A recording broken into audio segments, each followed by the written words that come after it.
Shalom shalom, ninawasalimu kwa jina la Yesu. Ni jioni nyingine tena.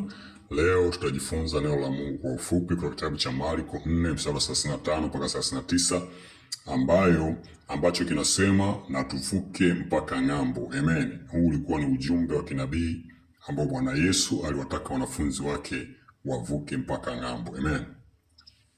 Ndugu yangu, nataka nikwambie jioni ya leo, kwa nini Yesu aliwaambia wanafunzi wake na wavuke mpaka ng'ambo? Yesu alijua safari ya baharini ina mambo mengi, kuna zoruba, kuna mawimbi, kuna upepo na vitu vingi kama hivyo.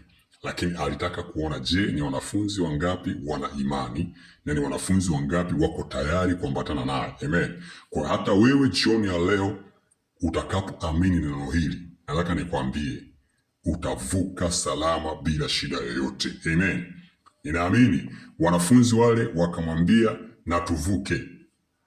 Hamna aliyekataa wala aliyeuliza tunavuka kwa staili gani, wakakubali kuvuka. Amen. Tunaambiwa Biblia inasema walipoanza safari wakawa safari iko salama, wakaendelea mbele, lakini walipofika katikati ya safari, wanakaribia ukingoni, ndipo zoruba na upepo na mawimbi yakaanza kukipiga chombo kikaanza hata kujaa maji. Amen.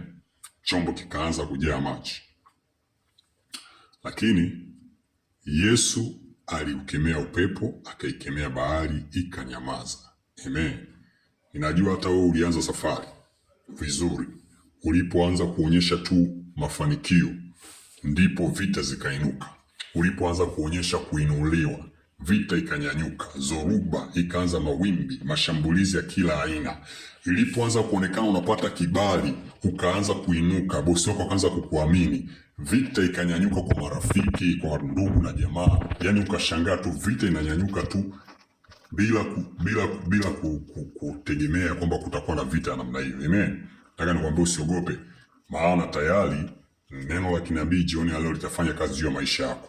Hakikisha unaomba sana na kumwambia Mungu, nataka nivuke mpaka ng'ambo, kwa sababu safari nilianza na wewe, nataka niimalize na wewe, nivuke ng'ambo nikauone ushindi. Amen. Kwa mimi nina uhakika kabisa utakapoivuka hii ng'ambo, utakapoivuka hii bahari utakapoivuka na kuingia ng'ambo, upo ushindi, iko nguvu ya Mungu, kipo kibali na mambo mazuri yako mbele yako, kwa sababu utakuwa umevuka, umefanikisha lengo la Mungu. Amen.